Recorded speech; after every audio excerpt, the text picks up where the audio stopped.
Bueno, mi nombre es José Luis Rivas, estoy casado en la actualidad, mi esposa se llama Estela Maris, tengo dos hijas, Nadia y Natalie, y soy clase 1961.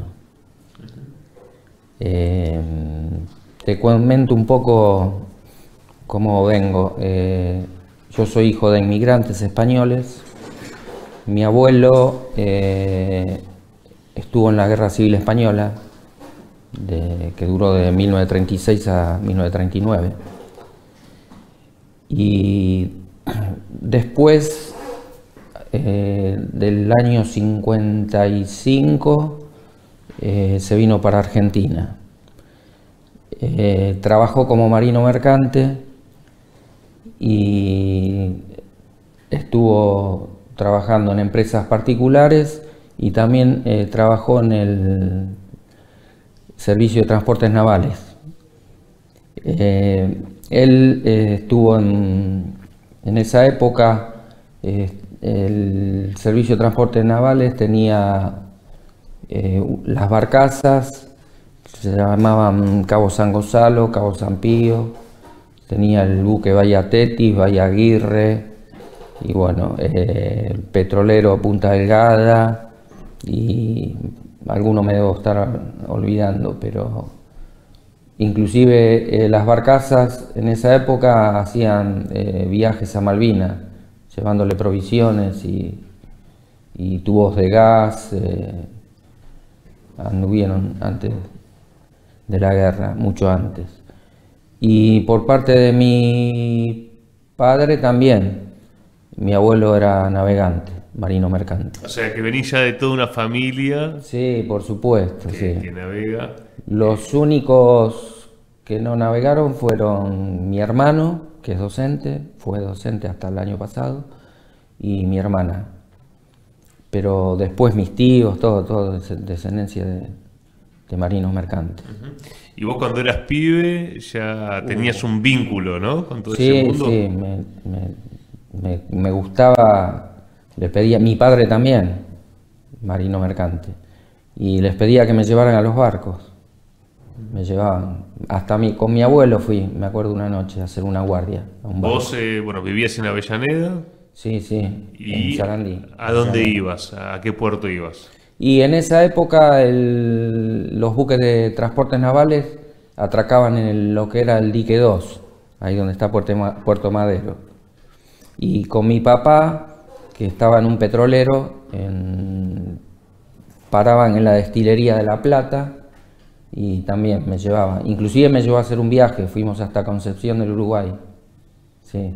¿Qué edad tenías? Y de ahí, y era chico, tendría 15 años por ahí. Así Sí. que mamaste todo el tema de los barcos de muy chico. Sí. Recién decías, donde ahora está Puerto Madero, porque claro, Puerto Madero se construyó en los 90. Claro, sí, lógico. En la época que estás hablando, estaba justamente el puerto, que aparte era un puerto del Estado argentino. Claro, sí, No estaba lógico. privatizado todavía, Sí, ¿no? sí, tal cual. Inclusive cuando yo empecé en el octubre del 1981, también estábamos en el dique 2. Eran los viejos galpones que había ahí, que nosotros, bueno, cargábamos y descargábamos ahí en esos galpones. Me gustaría que, como si fuese una clase de historia, ya que está, que cuentes un poco qué era eso, ¿no? Esa Argentina, esa parte importante que era Uy, bueno, sí. la vida en los barcos, el transporte al sur de mercadería, Es la que cantidad de barcos que tenía la Argentina, ¿no? tal cual, vamos a eso. La Marina Mercante Argentina llegó a ser una de las más grandes del mundo. Ten en cuenta que él más solo contaba con casi una flota de 60 buques. Después tenías YPF, tenías YCF, que eran yacimientos carboníferos fiscales, que eran los que iban a Río Gallegos a traer el carbón de Río Turbio para la usina de San Nicolás. Después tenías los buques de YPF que hacían todo el tema de aprovisionamiento de combustible a los distintos lugares y puertos del país. Y en esa flota estuvo mi papá, más tenés que contar las empresas privadas que había. Botachi, Siamar, Marúa, por nombrar algunas de ellas, Caniza. Y por eso te digo que estábamos hablando de una flota importante y de bandera argentina. Claro, muchos de esos barcos aparte producidos en el país, en los astilleros nuestros, ¿no? Tal cual. Y la importancia de todo esto, que bueno, era la representación argentina en todas las líneas comerciales mundiales. Donde vos ibas, en algún puerto o lugar del mundo, veías la bandera argentina, en un barco, ya sea de Elma o YPF o alguna empresa privada, pero... Exportábamos con los barcos argentinos. Y sí, lógico, imagínate que hoy en día, no sé, pero calculale que toda la mercadería, todo el cereal que se exporta es todo bajo bandera extranjera. Son todos buques charteados. Lo que es una pérdida de divisa de entrada para el país. Son miles de millones de dólares anuales. El debate de la logística.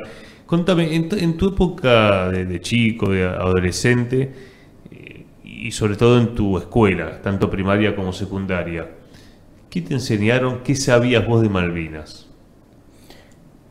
Y de Malvinas era lo básico en la clase de geografía, cuando te hacían hacer el mapa con el papel carbónico, el papel de calcar, ¿te acordás en esa época? Sí. Y bueno, un poco lo que era el tema de la geografía, la parte insular y eso, pero mucho más tampoco teníamos ese, como no había desgraciadamente la repercusión que tiene hoy debido al conflicto que tuvimos, ¿no? Tal cual.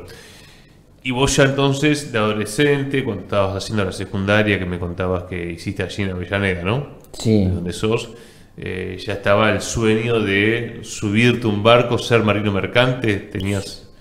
Sí, tal cual. Por eso tramité el tema de la libreta de embarque, que es el documento que nos permite a los marinos mercantes estar arriba de un buque. Sería como un DNI, digamos. Si vos no tenés ese documento no podés embarcar. Desde el marinero hasta el capitán del buque tiene que tener una libreta de embarque. Vos sos clase 61. Sí. ¿El servicio militar entonces? Me salvé por número bajo. Bien, no lo hiciste. No lo hice. Y vas a participar en Malvinas como civil, como marino mercante. Como marino mercante, civil. Contanos cómo fue tu preparación, cuándo arrancaste a estudiar para marino mercante y cómo es la carrera. Para marino mercante, si vos, por ejemplo, las categorías subalternas, que son lo que es la parte de marinería o la parte de máquinas, digamos, se hace un curso básico en prefectura que dura unos meses y después tenés que rendir el examen escrito y una prueba de natación en esa época. Nos llevaban al puerto de Olivos y nos hacían nadar hasta una boya que ponía prefectura, ir y volver. Bien. Y de ahí, bueno, te daban la categoría, en mi caso de marinero. Hay otros compañeros que estudiaron para máquinas, lo que era la parte de máquinas. Yo, como marinero, estaba en la parte de cubierta, que es la parte de maniobras, mantenimiento del buque y la parte de timonel y todas esos menesteres. ¿Cuándo terminás y cuándo te recibís como oficial? De oficial en el 2003 me recibo de oficial. Empecé de grande. Sí. Y hacía los cursos en la escuela fluvial, que está ahí en la isla de Marchi, en La Boca. Sí. Y después rendía los exámenes. Y ahí me recibí de oficial fluvial. Y cambié de la navegación marítima a la navegación fluvial. En el año 82, vos ya antes, en el 81, te empezás a embarcar. ¿Por qué? ¿Cuál es tu rol? Yo debuto en la navegación en octubre del 81, una vez que adquirí el certificado de la libreta de embarque. Bueno, me habían anotado, mi papá me había llevado a YPF para anotarme a ver si podía entrar ahí en la flota YPF. Después un tío mío me llevó a Elma y otro tío me llevó ahí a Transportes Navales. Tenías a toda la familia que te tiraba la onda. Claro, a ver... Vos tenías ya 18, no, un poquito más. Tenía 19 para 20. 19 para 20. O 20 ya, ¿no? Tenía, creo que no, los 20 los cumplía en julio. Claro, habías terminado la secundaria, habías hecho ya el curso para tener la libreta de embarque. Y salías a buscar laburo. Y salgo a buscar laburo y me llaman de Transportes Navales. Y bueno, y ahí embarqué en octubre del 81 haciendo un relevo de una persona que se bajaba de Franco, y el 12 de diciembre me desembarcan porque vuelve esa persona. Entonces el contramaestre, que era el que estaba a cargo de los marineros, me preguntó si quería seguir teniendo continuidad en el buque, que a él también le interesaba que yo siguiera con ellos, con esa dotación. Venías de familia y venía embalado. En la que laburaba tu viejo también. No, en esa empresa trabajaba el hermano de mi papá. Ah, tu tío. Mi tío, sí. ¿Una empresa de cuánta gente? Estamos hablando de la empresa. Y en esa época nosotros estaba el Canal de Vil, estaba el Cabo de Hornos y el Bahía San Blas, que eran los buques que habían suplantado a las barcazas que hablamos antes. Eran buques del 78, si mal no recuerdo. Y calcularle que seríamos 20 personas en cada dotación. Y también estaba en esa época el Punta Delgada, el petrolero. Creo que todavía funcionaba. ¿Y cómo era el trabajo arriba del barco? Bueno, la parte nuestra, ya te digo, era la parte de mantenimiento. Vos cuando ves un barco y lo referente a la cubierta, es todo lo que está afuera, digamos, ¿no? Y tenés trabajos de mantenimiento, ya sea por el tema climático, viste, el óxido es algo frecuente. Entonces, bueno, tenés que darle un tratamiento a eso. Después viene el tema de la pintura, después vienen las maniobras del buque para atracar, para desatracar, con los cabos de maniobra. Eso también lo manipulábamos nosotros. Y también, por ejemplo, esos cabos sufren deterioro. Vos los tenés que arreglar de alguna manera. Hacer la gasa, la costura, que se llama. Y también con cables de acero trabajábamos. Y después, bueno, el buque venía la carga a bordo y vos tenés la parte de abajo del buque, es la bodega. Y entonces se carga hasta una cierta altura, que bajaban unas compuertas que se llaman entrepuentes, y arriba de esos entrepuentes se seguía cargando hasta la boca de escotilla, que es la parte de arriba de la bodega. Y después se cerraban con lo que se llamaban las tapas de bodega, que con la grúa y todo un mecanismo mecánico y de maniobra manual se cerraban, se trincaban, y después, una vez que el buque estaba con toda la carga trincada, el trincado de la carga es el asegurar la carga, para que con el movimiento del buque no se corra, porque le podés cambiar la estabilidad al buque, claro, y te lo ponen de sombrero. Entonces, bueno, había que usar cadenas, tensores, y hasta cuando transportábamos vehículos usábamos cabo de manila también para asegurarlos. Y después las guardias de puente de navegación, que va el oficial de guardia y un marinero, timonel. Entonces el oficial de guardia es el encargado de la navegación, de seguir la ruta por la carta de navegación, y es el que le da la orden al marinero para ir cambiando el rumbo. ¿Y a vos te fascinaba ese mundo? Sí. Lo habías mamado. Y en el año 81 entonces haces tu primer viaje. ¿Qué hacen en el 81? ¿A dónde van?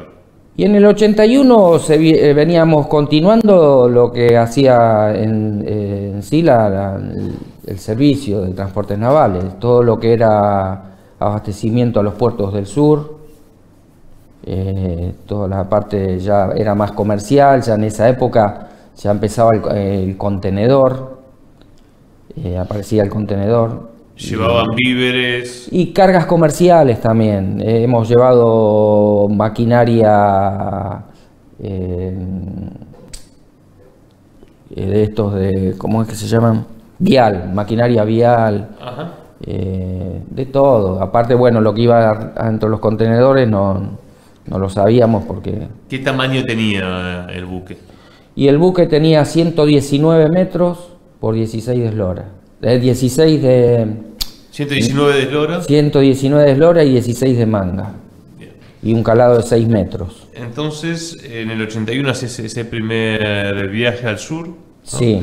Y después, en enero del 82, vos te vas a embarcar, que va a ser tu viaje, que después... Vuelvo de nuevo a embarcar y ya es un embarque largo de enero hasta el 16 de junio, que desembarco en el puerto de Buenos Aires.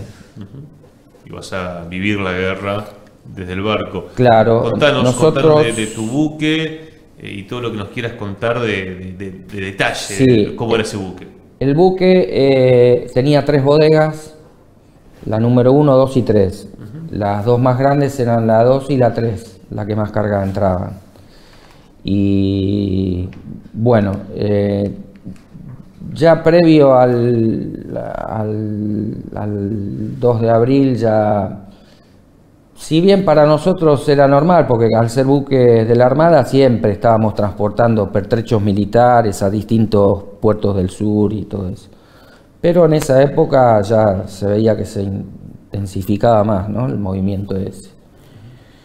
Y el 1 de abril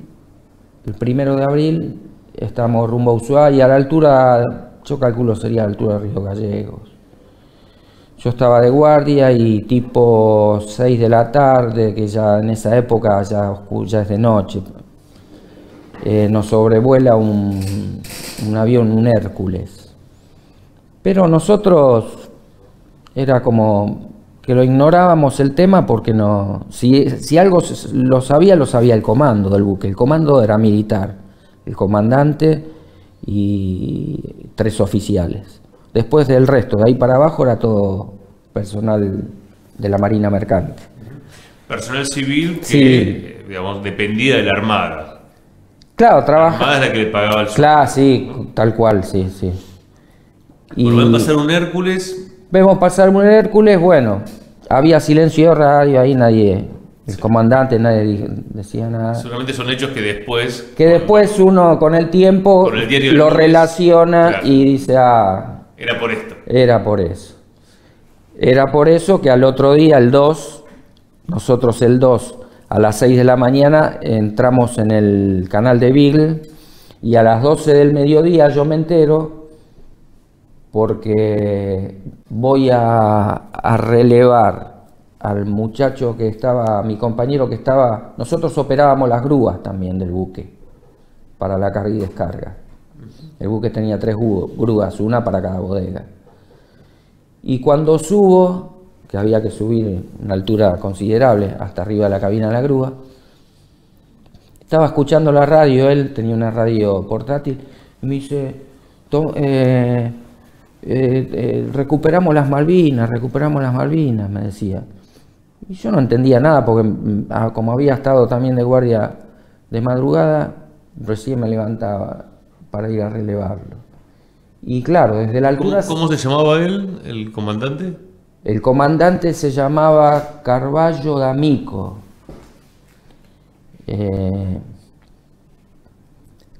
Y este compañero mío, que era marinero, bueno, me da la noticia ahí. Y desde la altura del buque se veía toda la costa, la avenida costanera ahí de Ushuaia, y se empezaban a ver los autos que pasaban tocando bocina y ya con la bandera argentina, todo. La gente en Ushuaia festejando. Claro, tal cual, sí. Bueno, después siguieron las navegaciones nuestras ¿Y a vos qué te pasó después? ¿Fuiste preguntando? y nos reúne el comandante en un tramo de una navegación y en la camareta de marinería y nos dice, bueno, a partir de este momento el buque queda afectado al tema del conflicto de Malvinas. Dice, vamos a entrar dentro de las 200 millas y, bueno, nos dice que preparemos una bolsa con ropa seca y documentos como para tener prevista en caso de tener que abandonar el buque. Y bueno, seguimos transportando material bélico, cargamos en Buenos Aires, en Puerto Belgrano, los llevamos a Puerto Deseado, de ahí lo desembarcamos, había otro buque, era como un puente marítimo, había un buque Delma, me acuerdo, la proa nuestra, en Puerto Deseado, que iba cargando lo que nosotros bajábamos, jeep, camiones Unimog, y demás, y contenedores que, no sé, me imagino que serían todos pertrechos militares. Y también hemos llevado desde Mar del Plata soldados a Puerto Deseado, que embarcaron en ese buque Delma y es el día de hoy que no sé el destino de ellos. Y cuando vos te vas dando cuenta de todo el proceso de Malvinas, de lo que significaba, ¿qué te pasaba a vos? ¿Qué pasaba en la charla con el comandante? ¿Estaba esa posibilidad de dialogar o de preguntar qué iba a pasar o qué puede pasar? No, para nosotros, como veníamos con la dinámica ya de la navegación, era como, y no ver nada, era como, el enemigo nuestro era el enemigo invisible, el submarino, que es lo que le pasó al crucero General Belgrano, cuando lo hunden el 2 de mayo, entonces ahí uno cayó un poquito en el tema de que nos podía pasar a nosotros también. Y bueno, ya te digo, inclusive cuando entra el portaaviones 25 de mayo a Puerto Belgrano, nosotros estábamos en la base de Puerto Belgrano ese día. Y me acuerdo que se demoró la zarpada porque decían que al 25 de mayo lo venían siguiendo un submarino. Estaba atrás de él. Y nosotros terminamos saliendo como a las 7, 8 de la noche ese día, para el sur nuevamente. ¿Cuántos viajes van a realizar? No, de viajes no te puedo hablar porque fue los 74 días que duró el conflicto, estuvimos permanentemente, yendo, viniendo, no recuerdo bien la cantidad de viajes. ¿Continente, islas? Continente y todo lo que es el litoral marítimo. El litoral marítimo. Sí. ¿Nunca se acercan? ¿Cómo es la Sí, el comandante evidentemente y nos lo transmitió y es que habíamos hecho la navegación dentro de las 200 millas. 200 millas relativas porque ellos no respetaron nada. Bueno, porque de hecho Belgrano. Está el caso de Belgrano, o sea que si ellos se la veían mal le iban a dar a lo que viniera, ¿no? Cuando hunden el Belgrano, ¿cómo se enteran? ¿Qué genera? Y bueno, ya te digo, eso fue como que ahí nos cae la ficha. De decir, bueno, ¿qué pasa? Acá estamos todos propensos a que nos pueda pasar lo mismo. Y la parte, mientras uno estaba despierto, de guardia, pero cuando uno se acostaba, llegaba a la cama y escuchar el ruido de la máquina y decir, viste, tenías esa intriga de seguiremos escuchando el ruido de la máquina. Del 2 de mayo en adelante te pasó permanentemente Y sí, porque después el 9 de mayo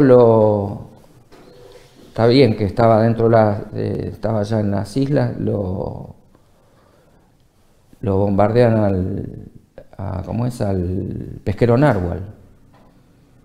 que ahí también muere un marino mercante, el contramaestre Omar Rup. Y eso fue el 9. Y el 10 lo hunden al Isla de los Estados, que era del Servicio de Transportes Navales, compañeros nuestros, en el estrecho San Carlos.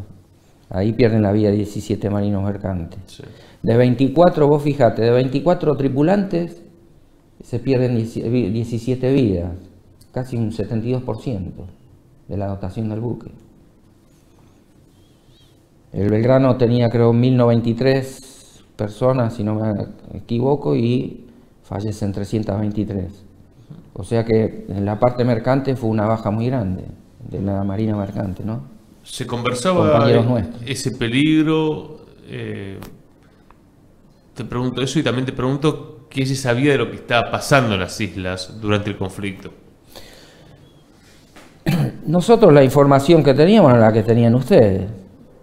Lo que llegaba por radio, un poco por televisión, no más de eso. Porque, ya te digo, a nivel militar era todo muy reservado. No era que el comandante Benigno decía, está pasando esto, está pasando lo otro. Él también recibía órdenes y las tenía que cumplir. No es que lo hacía porque él no quería comunicarnos las cosas tampoco, ¿no? ¿Con los superiores hubo buena relación? Sí, no, nosotros tuvimos... Sí, porque aparte nosotros no era que éramos un... ¿Cómo te puedo decir? Un batallón, o éramos la mayoría personal civil y bueno, teníamos el trato con ellos cuando nos veíamos en el puente de comando o nos cruzábamos, pero no es que tuvimos problemas o... Durante todo el conflicto, ustedes hicieron... Sé que, y comentarios que hubo soldados que lo tuvieron. No, con esto no quiero decir que con todo el mundo fue igual. Yo me focalizo por eso, la idea acá es que en primera persona, ¿no? Tu experiencia. Te decía que durante el conflicto ustedes llegaron a puertos, ¿no? Bueno, hablas de Puerto Belgrano. ¿En algún momento se te cruzó por la cabeza decir, che, no me vuelvo a subir por el miedo? Bueno, nosotros... por eso está también esta segunda parte, que nosotros, aparte marino mercante, fuimos voluntarios. Porque yo en cualquier momento me podría haber bajado en cualquier puerto y pedir mi libreta de embarque, ir a prefectura, desembarcarme y no sé. Si después me venía caminando en colectivo o de qué manera, no sé, pero teníamos esa opción también. Y sin embargo, bueno... ¿Eso implicaba dejar de trabajar en nuestro buque no pasó eso.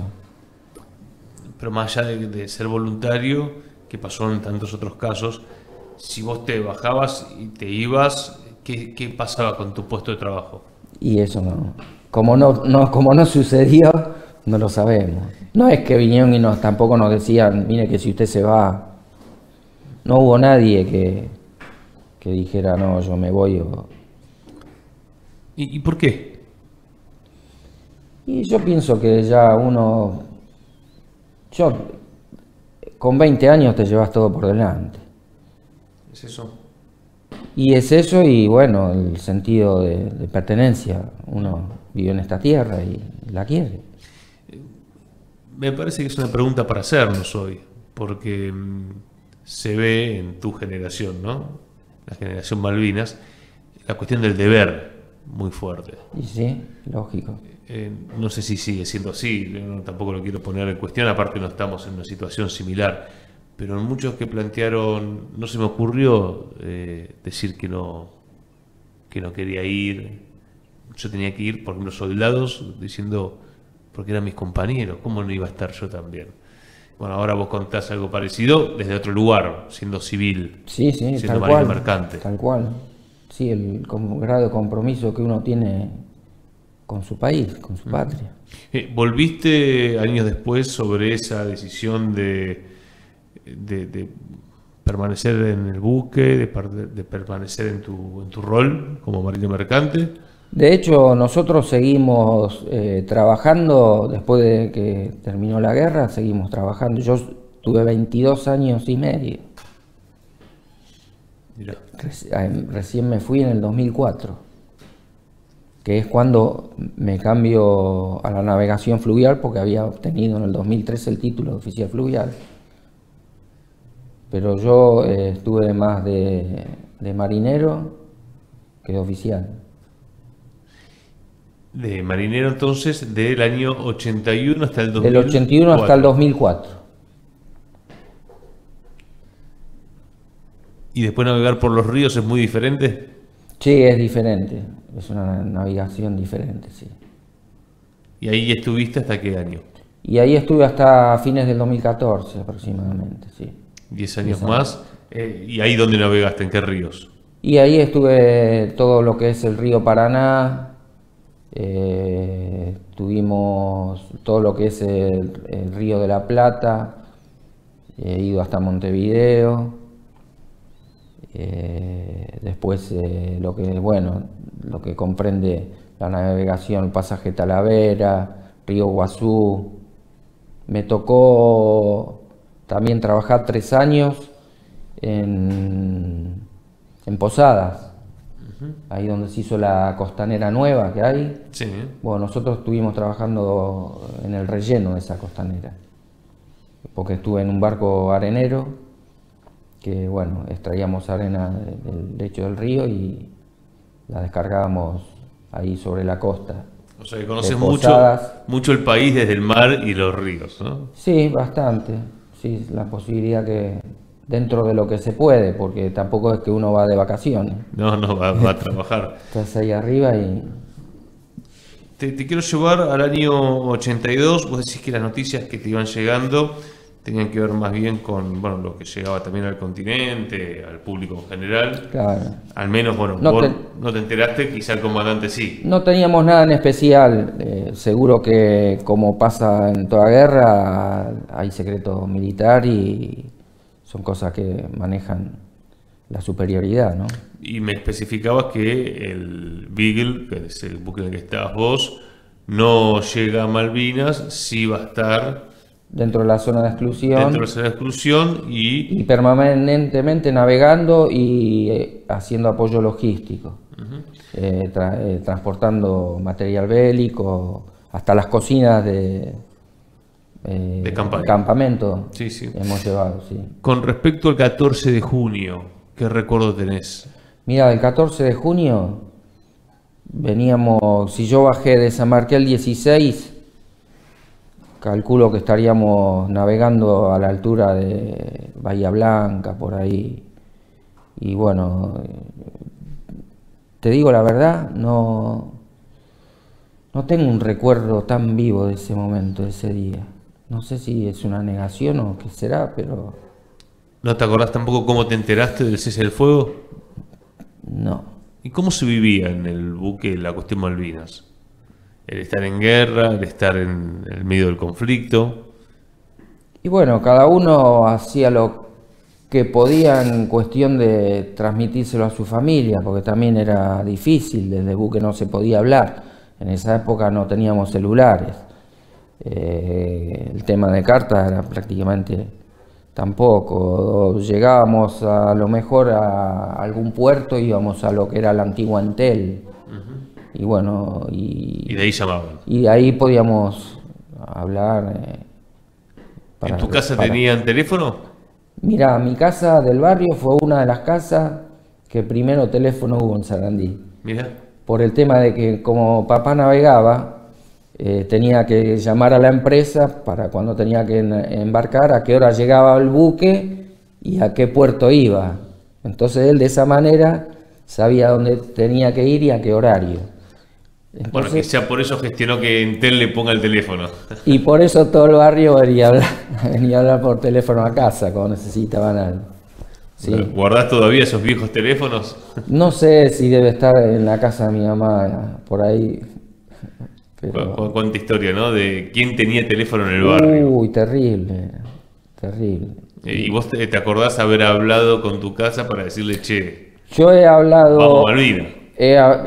He hablado, sí, he hablado y se lo había comunicado. Inclusive, mi mamá hablaba, porque mi papá estaba, si bien estaba afectado a la navegación fluvial, él estaba en un buque que se llamaba Islas Leones, Iban a Concepción del Uruguay a llevar nafta. Y me acuerdo que mi mamá me contaba que hubo un periodo que llamaba a la empresa para ver cuándo llegaba el buque, así sabía, porque en esa época no teníamos el celular, entonces sabía cuándo llegaba papá, y le extrañó 3 o 4 veces que llamó que no le daban la información de en qué posición, de dónde estaba el buque. Sí, en ese periodo.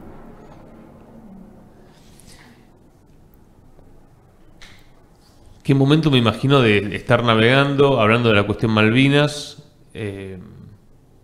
y también en los puertos, ¿no? Cuando vos llegabas... Bueno, nos ha tocado estar en Río Gallegos y hacer un simulacro de ataque a la ciudad. O sea que se apagaron todas las luces de la ciudad y bueno, sonó una sirena y...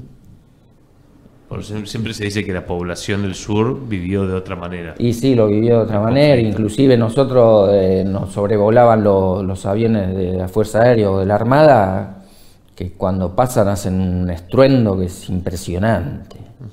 Es impresionante escucharlo. Decías que el 16 de junio del 82 vos te bajás del barco,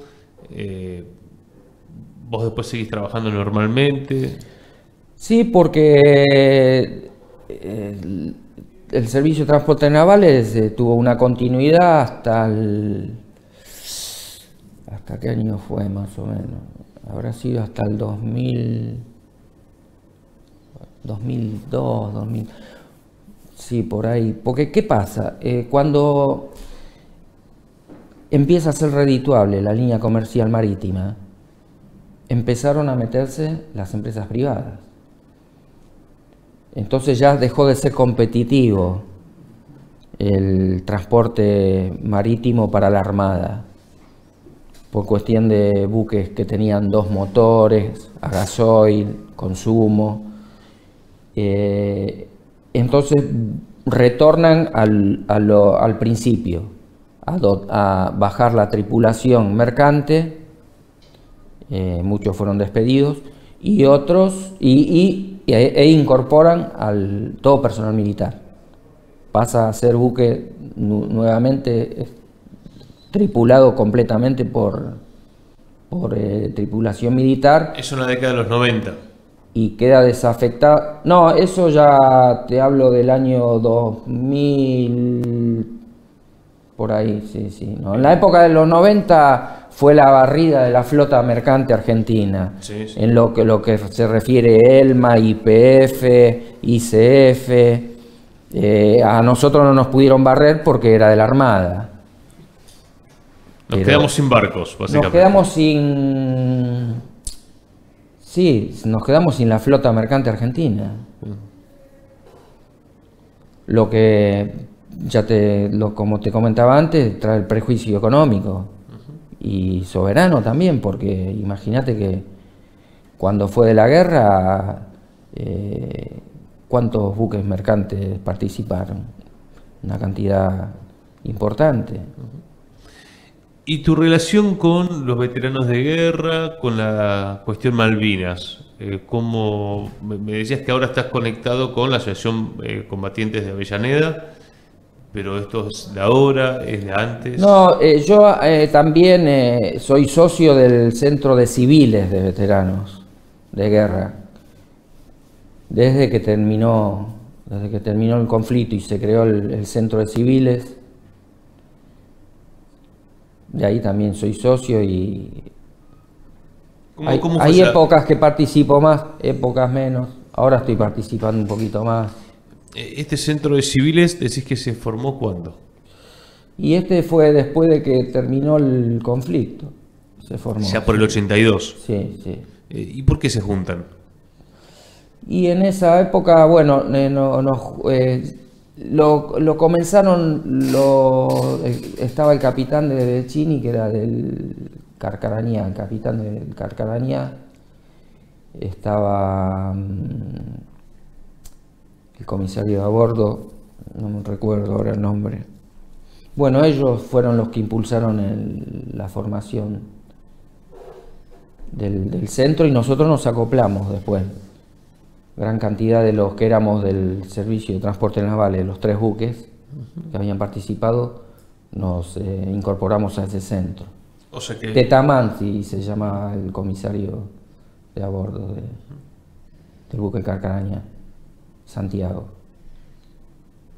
Santiago Tetamanti.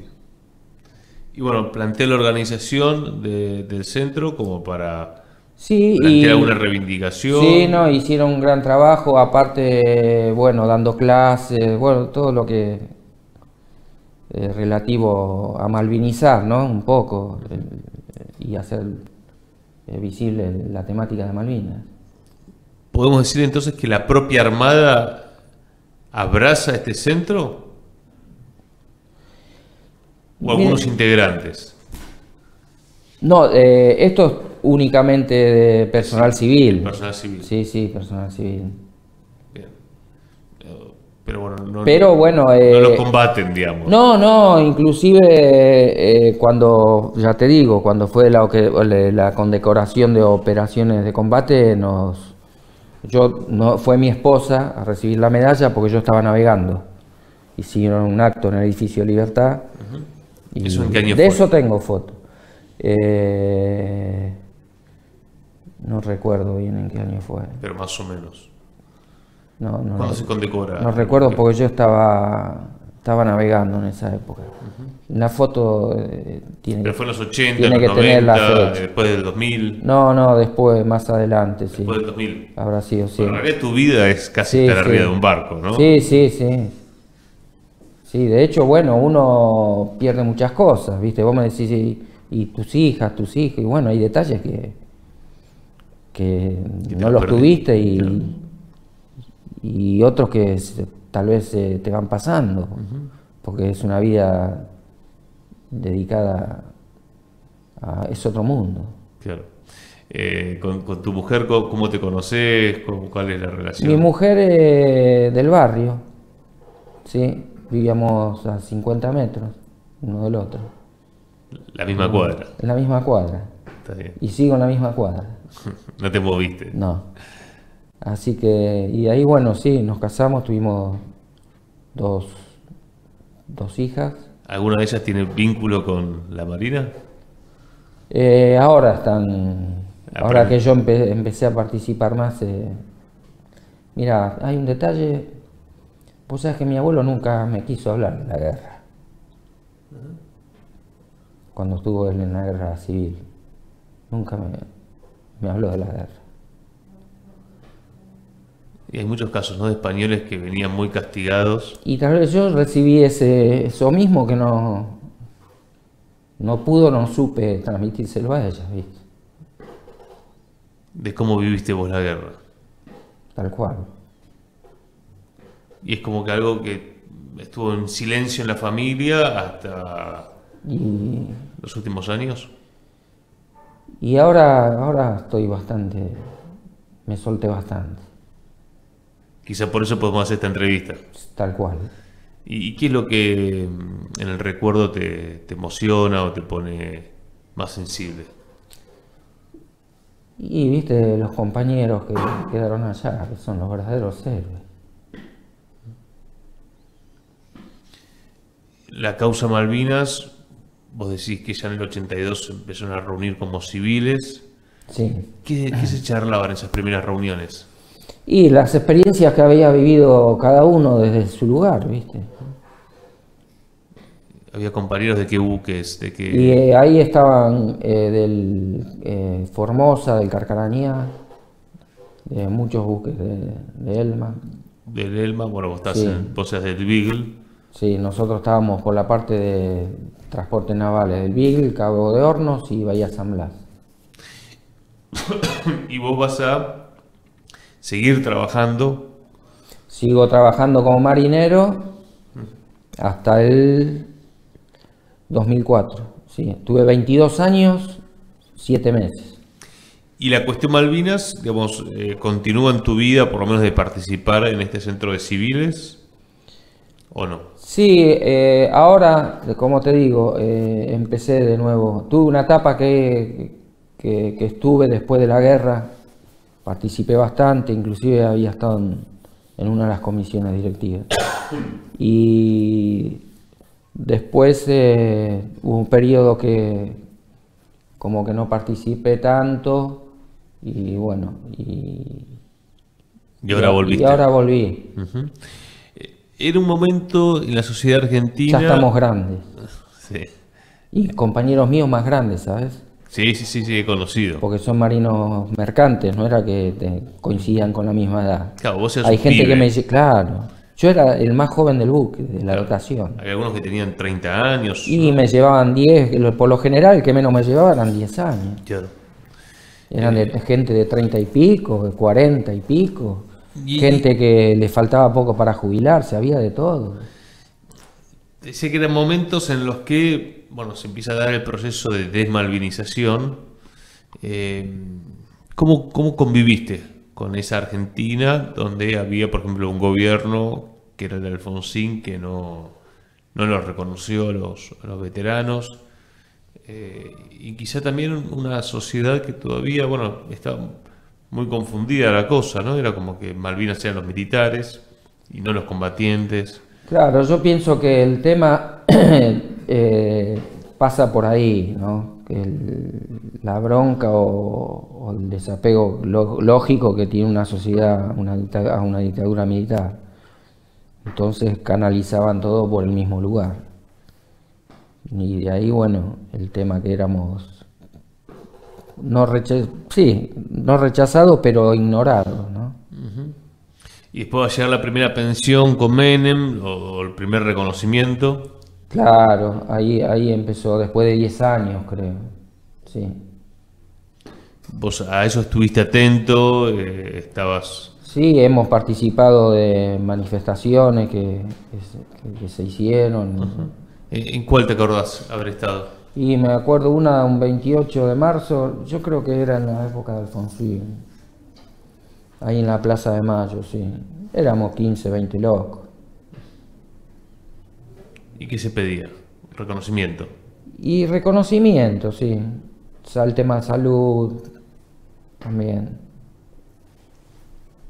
El problema del estrés postraumático, ¿no? Sí, lógico, sí. También Claro. eso mucho, sí. Hubo. Muchos compañeros con eso. Con problemas, sí. Y imagínate la cantidad de suicidios que hubo. Creo que hoy en día supera la cantidad de bajas que hubo en la guerra. Y otro tema que antes que me olvide, y un reconocimiento porque tuvimos mujeres también durante la guerra actuando, instrumentadoras quirúrgicas. Hemos tenido acá a Liliana Colino. Enfermera, Liliana Colino. Yo no la conozco a ella, pero sí en el buque donde estaba yo estaba Marta Jiménez, Bien. que era radiooperadora. Sí. No, miento, me equivoqué, era comisaria a bordo ella.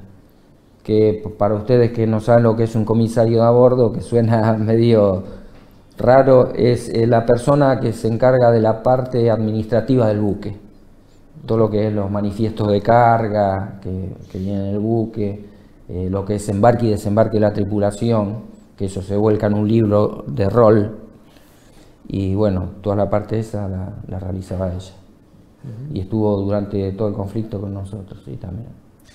Si tendrías que hablar de los diferentes gobiernos y lo que hacen de esos gobiernos para con la causa Malvinas, ¿qué opinión tenés de lo que ha ocurrido en estos gobiernos, sobre todo en el posguerra de Malvinas, ¿no? Yo pienso que de alguna manera hubo unos que hicieron más, otros menos, pero con el transcurso de los años y también la participación nuestra en los distintos sectores de la vida política y social, se fue implementando más el tema y comprometerlos de cierta manera a la parte política. Malvinizando. Sí. Tener los ejemplos que hay, como este último acá en Avellaneda, donde vivo yo, que se creó museo. el museo, muy importante. ¿Eso sobre todo lo Eso ves es un gran, en la pelea de los veteranos o también en...? No, es un gran compromiso también de la parte política, el intendente. Sí, tal cual. ¿Y hoy cómo ves la Y causa? los veteranos, ¿no? Y los veteranos, porque ¿no? sin los veteranos nada. No hay causa. ¿Y hoy cómo ves la causa? Porque cuando uno analiza la Argentina de hoy, sobre todo en toda la historia que vos contabas, de la capacidad marítima que tenía la Argentina, todo eso fue desguazado. Ahora vamos a eso. Hoy en día vos tenés prácticamente... Nosotros tenemos un litoral marítimo de más de 6.000 kilómetros. Y para cubrir todo eso necesitas una flota importante, con la cual hoy no contamos. Otro tanto con el espacio aéreo, porque tenemos un país muy grande. Y al ver, vos fijate, todo coincide. Después de la guerra, el desguace de la marina mercante. O sea, que no tenés ni medios militares ni medios mercantes como para afrontar una situación de esa. Y después, bueno, todo lo que refiere a la geopolítica, porque Malvinas está ubicado en un sector estratégico, es el Atlántico Sur. Fíjate que ahí tenés un paso natural, abajo tenés dos, Estrecho de Magallanes y el Cabo de Hornos. Hoy en día la navegación es por el canal de Panamá, pero a futuro no sabes. La sequía que hubo, creo que el año pasado o el anterior, redujo la cantidad de buques que pasaron, perdón, que pasaron por el canal de Panamá en un 33%, por el tema de cambio climático y en el futuro uno no sabe si en esa región puede o no haber un conflicto armado también. ¿Y el paso obligado cuál sería para el comercio mundial? Sí, cuando uno analiza la geopolítica ve que están los británicos en Malvinas diciendo... ¿Y la Antártida? Próximo paso es la Antártida, lo dicen ellos públicamente. Por y eso también los digo, Estados Unidos en Tierra del Fuego, ¿no? Esto es un tema futuro que me parece que va a dar que hablar, ¿eh? ¿Sos optimista en la cuestión política cuando ves a los dirigentes, a los gobiernos argentinos? En cuanto a la geopolítica, pregunto. Y lo que pasa que es complicado, porque vos estás, ¿cómo te puedo decir? Siempre dependiendo de otros para armar una defensa propia. Porque si el avión no es francés, o es estadounidense, o son motores Rolls-Royce ingleses que tenían la Hércules y la Santísima Trinidad. Claro. ¿Me entendés? Mi tío que me hizo entrar en transportes, en diciembre del 81 de Francia trajeron aviones Super Étendard, que fueron que se usaron también después en el conflicto. Por eso te digo que es complicada, la geopolítica es complicada. ¿Tu familia, vos decías que tu abuelo venía de la Guerra Civil Española, que él tenía definida su pertenencia republicana? Sí, sí. Era republicano. Sí. ¿Y acá en la Argentina se identificaron con algún movimiento político? No, él no, identidad? no participó en, ¿Tu abuelo no? en política, no. ¿Tu papá tampoco? Mi viejo tampoco, viste, o sea, Perón, pero no es que estaba...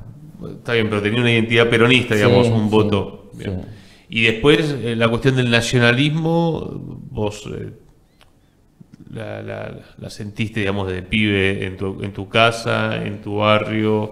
Y sí, porque uno, si no, ¿para qué estamos? ¿Pasamos por la vida, nos da lo mismo? No es así. Es una linda pregunta provocativa en el día de hoy, ¿no? Y que hay tanto liberalismo y donde pareciera que es... Lógico, porque es como que te quieren borrar la historia y empezar de cero. ¿Con qué? ¿Para qué? ¿A dónde nos llevan? Es un interrogante que se tiene que hacer la sociedad y los políticos también. ¿Qué piensan hacer con nuestro país? ¿Vos solés ir a escuelas?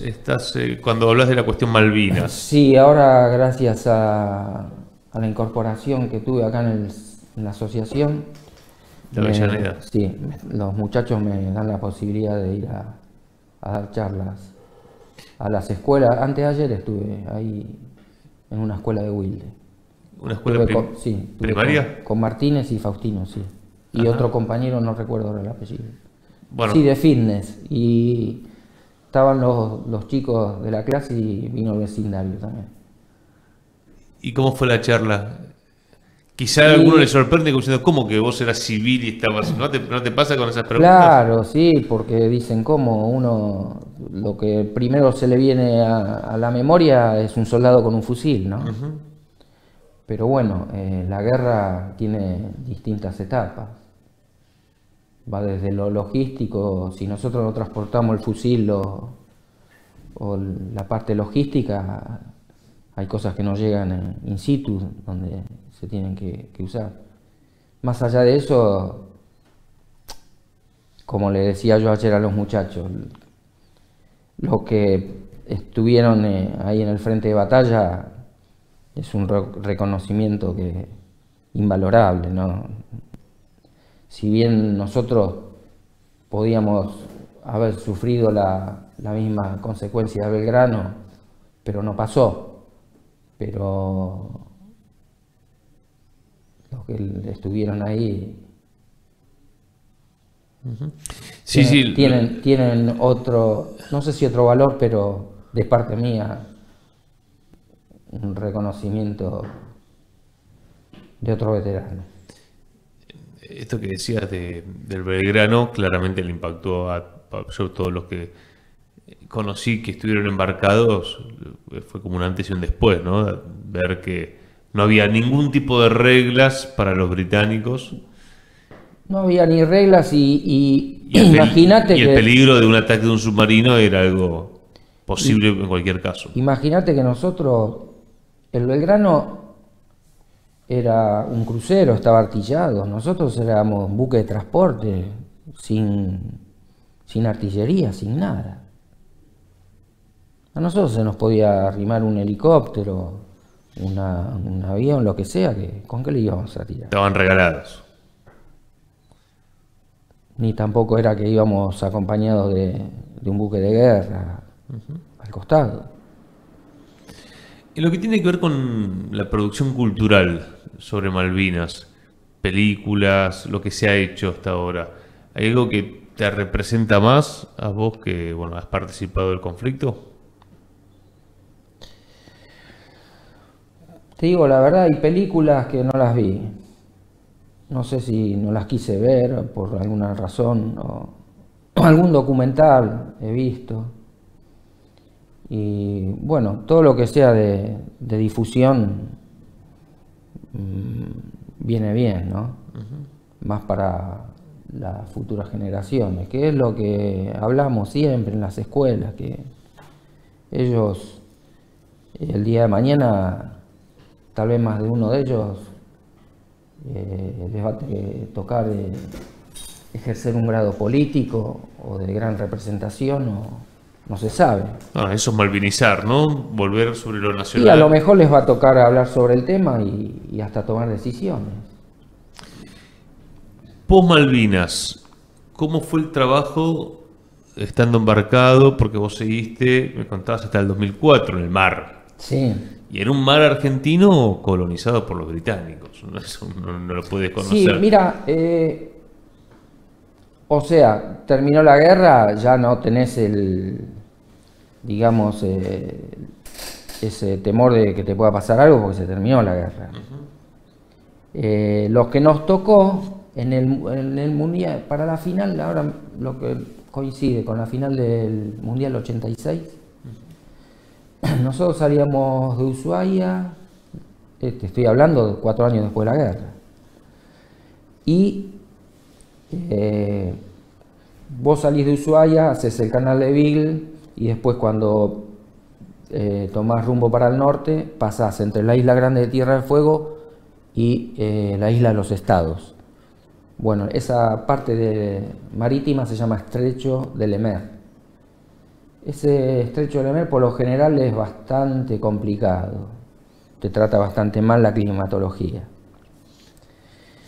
Y fue el caso de ese día, esa tarde, ese atardecer. Un temporal grande y bueno, vos cuando tenés un temporal de esa magnitud, o pones la proa al temporal, bajás la máquina y vas adecuando al buque a la velocidad para que no golpee y no sufra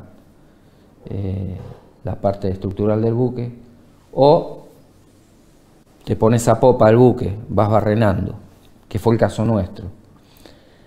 Y ahí a eso de el rumbo que correspondía para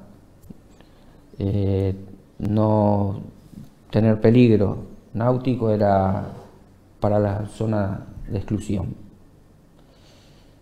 Y tal fue así que a las tipo 3, 4 de la mañana ya se aparecieron con un buque de guerra. Se nos pusieron cerca, nos preguntaron qué problemas teníamos, el comandante le dijo que nos venía corriendo un temporal.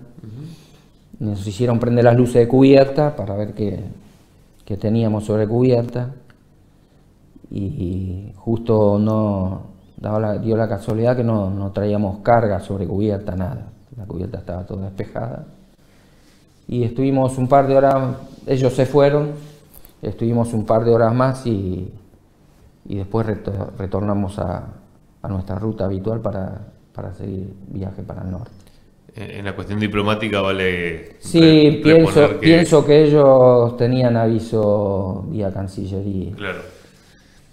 Digo que después, en el año 89 y 90, Menem y Cavallo van a firmar los llamados Acuerdos de Madrid, donde bueno, ya se empieza a trabajar esto del paraguas de soberanía, donde ellos cada vez van avanzando, no solamente sobre las islas, sino sobre el mar argentino. Sí, bueno, ellos crean el tema...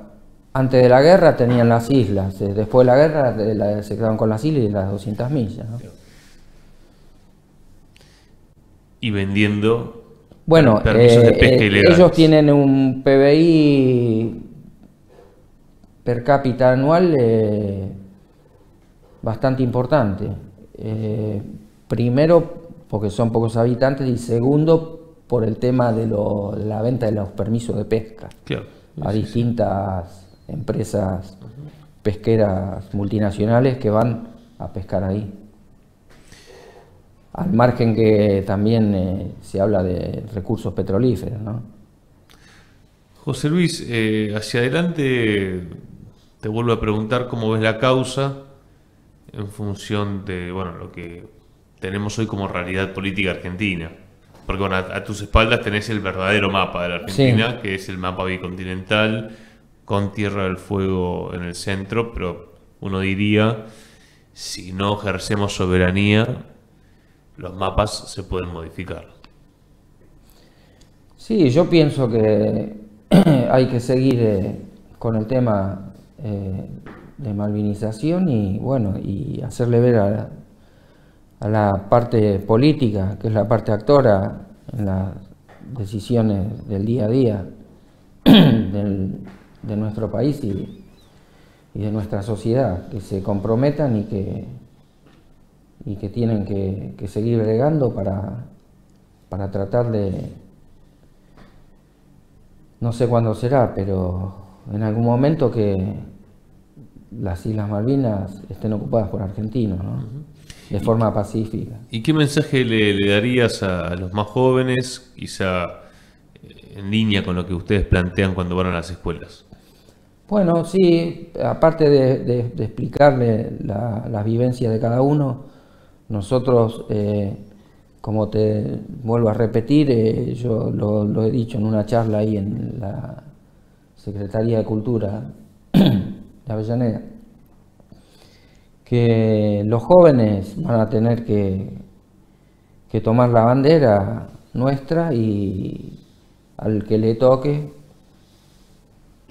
en ese momento tener algún tipo de decisión política en su vida, que bueno, que lo hagan como diciendo para la cancha nuestra, ¿no? Que se la juegue. Y sí. Te agradezco También mucho. tiene que estar el compromiso de las Fuerzas Armadas y de toda la sociedad. Déjame preguntarte por eso también. ¿Cómo ves hoy a la Armada y a las Fuerzas Armadas en general? Lo que pasa es que las Fuerzas Armadas también están bajo la determinación de los gobiernos de turno. O si las equipás porque las equipás, si no las equipás porque no las equipás. Entonces, viste, también ahí hay una contradicción que se tiene que resolver, ¿no? O sea, tienen que estar equipadas para lo que corresponde, ¿no? En defensa del pueblo y de la patria. Te agradecemos la charla. ¿Qué te gustaría decir que no te haya preguntado? No, creo que fue bastante amplia y me dejaste expresar todo lo que dice. Ojalá, bueno, que le puedas también comentar a otros marinos mercantes que Sí, están organizados para que vengan a Voces de Malvinas, y bueno, que esto también sirva como para dar a conocer las distintas voces, experiencias que hubo, ¿no? Sí, seguramente. Esto va a tener difusión. Muchas gracias. Te agradezco el espacio.